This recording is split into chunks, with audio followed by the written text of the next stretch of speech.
to talk about this evening's course, you need to kind of know what a longitudinal wave is.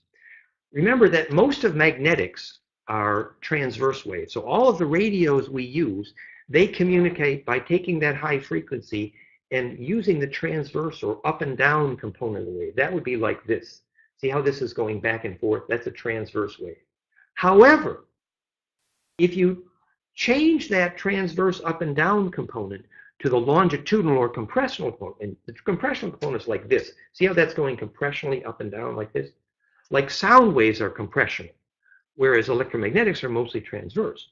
Now, how you convert the up and down component of that wave to a compressional, longitudinal, or scalar, or torsional component, that is the magic.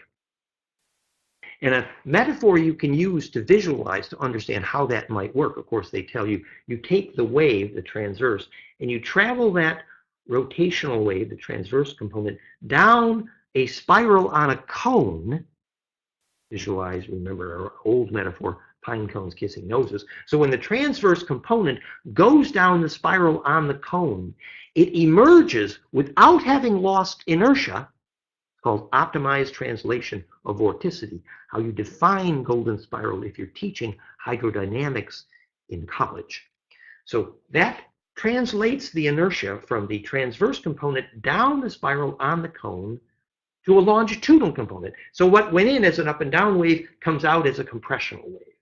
And to make longitudinal waves, an example of this, a famous example, is when we finally almost got done doing the Canzius magic. The Canzius magic is if you got the right radio and you broadcast it to a cold glass of water, here's a cold glass of water, and the video went viral, the cold glass of water, you light a match, and there it is burning beautifully. And the only thing you had to do to make that water burn, the cold glass of water, was broadcast the right radio.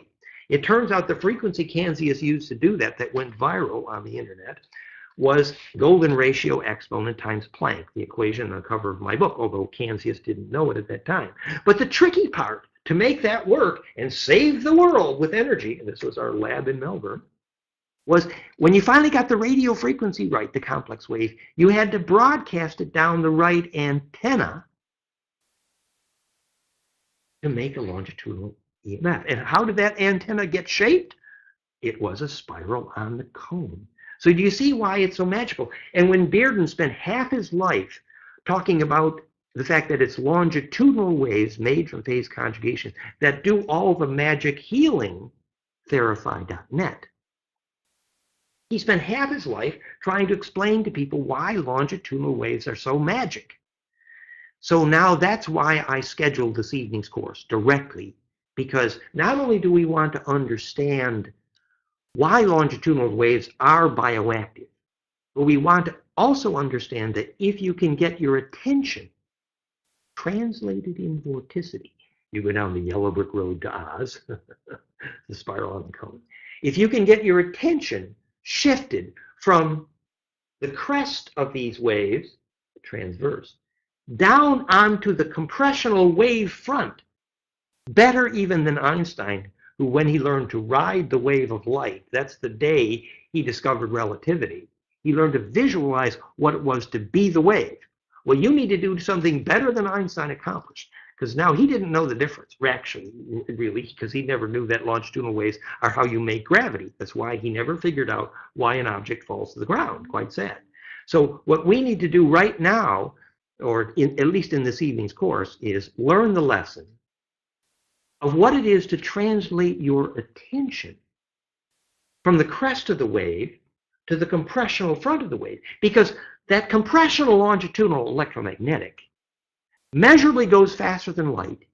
It does everything exactly as described by the presence of mind, the presence of God, the presence of the ancestors, the presence of the collective unconscious, the presence of the communion of saints.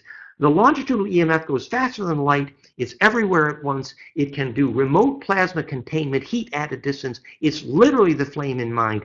It's how ancestral memory and the collective unconscious work. It's what you need to do to be immortal, to radiate from the graveyard, literally.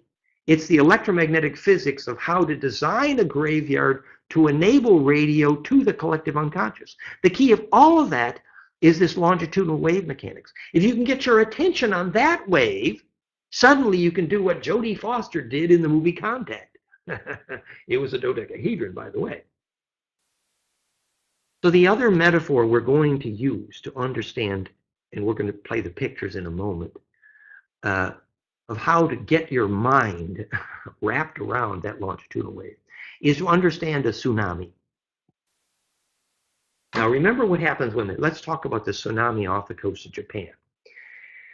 Now the tsunami wave, so here's the tectonics do this major burp, up, clunk, down.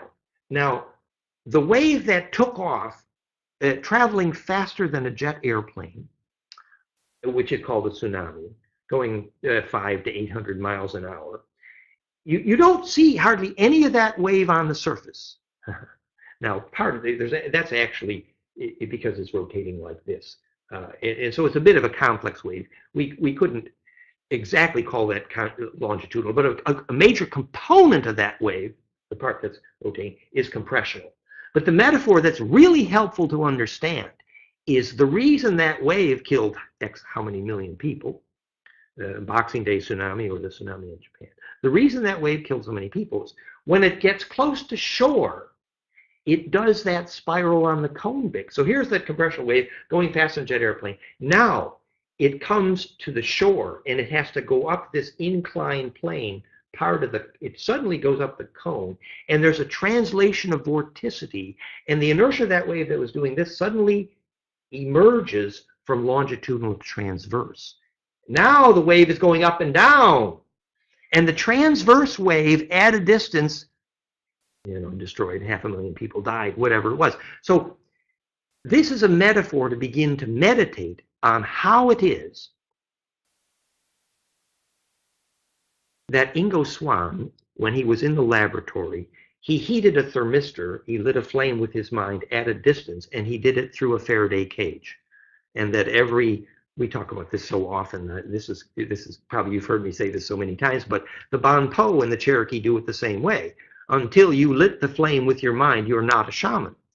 Now we actually know the electromagnetics, how to teach that in brainwave science now, and we now, the flameinmind.com project, we've seen the alpha data in the EEG on the iPhone screen already from the wireless brain transducer. It's gorgeous. This is going to work. We're going to be teaching this. We know the frequency signature. The frequency signature is the right and left hemispheres have to make golden ratio alpha to beta, but right and left hemisphere need to be 180 degrees out of phase, which no neurologist knows in order for the pine cones to kiss noses. And that's how you make longitudinal waves in your brain, and it's how you start the process of moving your attention onto the long wave.